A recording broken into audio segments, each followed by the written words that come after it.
मांडलेल्या शोक प्रस्तावावरती बोलण्यासाठी मी इथे उभा आहे. अध्यक्ष महोदय, खरं तर अजितदादा महाराष्ट्राच्या दृष्टीने किंवा सगळ्यांच्या दृष्टीने एक वेगळं व्यक्तिमत्व होतं.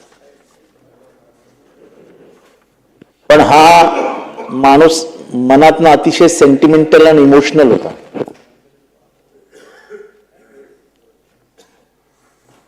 एकदा एका प्रकरणात, सहकारी बँकेच्या प्रकरणात त्यांना राजीनामा त्यांनी स्वतः ठरवला, मी राजीनामा देतोय. मी बरोबर होतो. आम्ही दोघं राजीनामा द्यायला गेलो आणि राजीनामा देत असताना त्यांच्या डोळ्यात आलेले अश्रू आणि त्यांनी माझा पकडलेला हात, ही गोष्ट मी कधीही विसरू शकत नाही. कोणाला काय म्हणायचं असेल ते म्हणा, पण त्यांच्यावर झालेल्या खोट्या नाट्याना आरोपाने ते प्रचंड व्यथित असायचे. त्यांना प्रचंड वाईट वाटायचं. आणि 2000 ते 2014 या काळामध्ये टीव्हीवर जाणारा राष्ट्रवादी काँग्रेसतर्फे जे काही प्रतिनिधी होते, त्याच्यातले एकमेव प्रतिनिधी मी होतो. त्याच्यामुळे दादोजी कोंडदेव प्रकरणात त्यांच्यावर झालेला आरोप, 70,000 कोटीवर त्यांच्यावर झालेला आरोप, एखादा शब्द तोंडातून निघून गेला म्हणून झालेला आरोप, ह्या सगळ्याचा डिफेन्स करण्यासाठी मी टीव्हीवर जायचो. आणि त्याच्यानंतर ते डिफेन्स व्यवस्थित झालेत हे सांगण्यासाठी रात्री त्यांचा फोन यायचा. अध्यक्ष महोदय,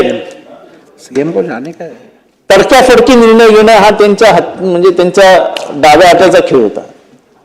एकदा एका प्रकरणामध्ये टीव्हीवरती माझा आणि खडसे साहेबांचा वाद झाला आणि खडसे साहेब म्हणाले की इतका व्यस्त असलेला मंत्री एक फाईल 3 दिवसात सही करतो, हे कसं काय शक्य आहे? मी म्हटलं, खडसे साहेब कधीतरी चुकीचं बोलताय तुम्ही. 3 दिवसात सही केली म्हटलं, याचा अर्थ अजितदादांनी काय बघितलेलं दिसत नाही व्यवस्थित. म्हटलं, जास्तीत जास्त 3 तास ती फाईल त्यांच्या टेंबरावर राहिली पाहिजे. 3 तासाच्या वरती फाईल राहूच शकत नाही. कुठलाही निर्णय घेताना ती पूर्ण फाईल वाचून, पण फाईलीचा ढिगारा अजितदादांकडे लागलाय असं कधी झालं नाही. माझी 2 उघडी असायची, त्याच्यामुळे मला खूप वेळा त्यांनी ठोकलं, अगदी जाहीररित्या ठोकलं. अरे, वरची 2 बटणं उघडी कर. आणि मी त्याच्याच उत्तर द्यायचो की 2 बटणं काय बघता, आतमधलं हृदय बघा आणि हृदयात कोण आहेत ते बघा. हृदयात फक्त निष्ठा आहे. त्यामुळे अजितदादांचं आणि माझं स्पष्टपणाने सांगायचं झालं तर 2019 नंतर थोडंसं वितुष्ट आलं, पण ते वितुष्ट निष्ठेने आलं. माझं व्यक्तिगत त्यांच्या विरुद्ध काहीच नव्हतं. आणि म्हणून जेव्हा माझ्यावर एकदा आरोप झाला, एका बाईने आरोप केला आणि माझ्यावर 354चा गुन्हा दाखल झाला, तेव्हा सगळी कामं बाजूला ठेवून पहिल्यांदा माझ्या घरी येणारा माणूस अजित पवार. आणि तेव्हा ते आणि मी बाजूला बसलो आणि तेव्हा ते म्हणाले, जितेंद्र, खरं आहे, एखादा खोटा आरोप झाला की त्रास आपल्याला होतो आणि आपल्या कुटुंबियांना होतो, बाकीच्यांना मजा असते. म्हणजे 354चा गुन्हा जगाच्या दृष्टीने खूप साधा आहे, पण त्याचा त्रास तुला काय होत असेल आणि तुझ्या पत्नीला काय होत असेल हे मी जाणतो. त्याच्यामुळे त्यांच्यातला जो मृदू स्वभाव होता हा मी स्वतः जवळनं अनुभवलाय. मी त्यांची जी सवय आहे कदाचित कोणी अनुभवली नसेल, पण पवार साहेबांशी बोलताना अध्यक्ष महोदय ते कधीच डोळ्यात डोळे नाही घालायचे. पवार साहेबांशी बोलताना ते एकीकडे बघायचे आणि पवार साहेब दुसरीकडे बघायचे. मला 2 मिनिटं अधिकचे लागतील. आणि त्याच्यामुळे अध्यक्ष महोदय, म्हणून मी सांगत होतो की सिनियरिटीला तुम्ही स्कोप द्या. अध्यक्ष महोदय, त्यांचे आणि साहेबांचं एक वेगळंच नातं होतं. ते नातं कदाचित महाराष्ट्राला कळणारही नाही, पण प्रचंड आत्मीयता आणि प्रचंड प्रेम असलेलं त्यांचं काकांबद्दलचा स्वभाव होता. आणि हे सगळं मी जवळनं अनुभवलंय, जवळनं बघितलेलं आहे. अध्यक्ष महोदय, मला जाताना फक्त एवढंच सांगायचं आहे. अध्यक्ष महोदय, मी आता 2 दिवसापूर्वी मला एक व्हिडिओ आला आणि त्याच्यात मकर संक्रांतीच्या निमित्ताने तिळगुळ देण्याची गोष्ट निघाली आणि त्याला एका जाहीर कार्यक्रमात झी टीव्हीचा कुठला तरी कार्यक्रम असतो, हवा योद्धा किंवा कुठला तरी कार्यक्रम होता, त्याच्यात विचारलं की दादा तिळगुळ द्यायचा आहे तर तो तिळगुळ तुम्ही कोणाला द्याल? तर त्यांनी मिश्किलपणाने उत्तर दिलं, माझं नाव नाही घेतलं, मला हे तिळगुळ ठाण्याला पाठवा.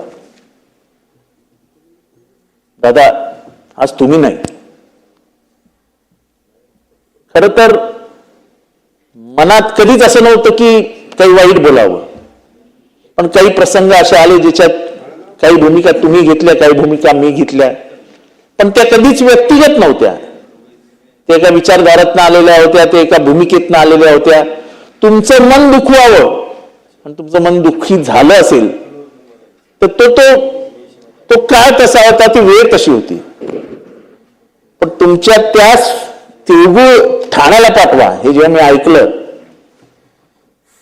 जर तुमच्या मनाला कुठली गोष्ट वाईट वाटली असेल तर दादा आज मरणानंतर तुम्ही मला माफ करू शकणार नाही, पण एक माणुसकीच्या नात्याने एक माझ्या मनातल्या भावना जाहीररित्या महाराष्ट्र समोर व्यक्त करत असताना मी एवढंच म्हणेन, दादा माफ करा, चुकलं असेल, बोलण्याच्या नादात मीही काही वेगळं बोलून गेलो असेल, पण तुमचं हे म्हणणं की तिळगुळ ठाण्याला पाठवा, हे दादा याच्यापुढे तुमच्याबद्दल वाईट बोलण्याचं काय कारणच नाही. का उभा महाराष्ट्र लढतोय, उभा महाराष्ट्राच्या डोळ्यात पाणी आहे.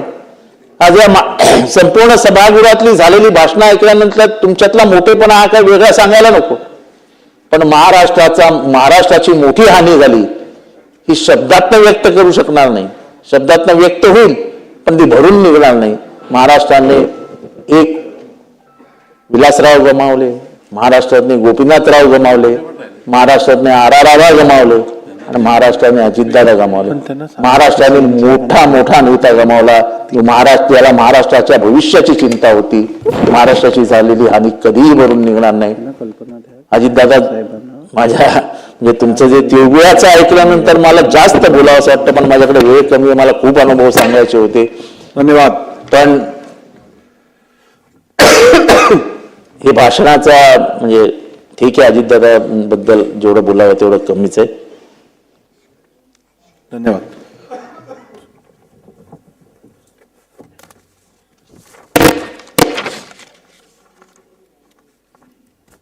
सभागृहाचे नेते आदरणीय श्री देवेंद्र फडणवीस साहेबांनी राज्याचे उपमुख्यमंत्री श्री अजितदादा पवार साहेब व इतर दिवंगत सदस्यांच्या दुःखद निधनाबद्दल शोक प्रस्ताव मांडला आहे. सदर शोक प्रस्तावावर मी माझ्या सहवेदना व्यक्त करतो.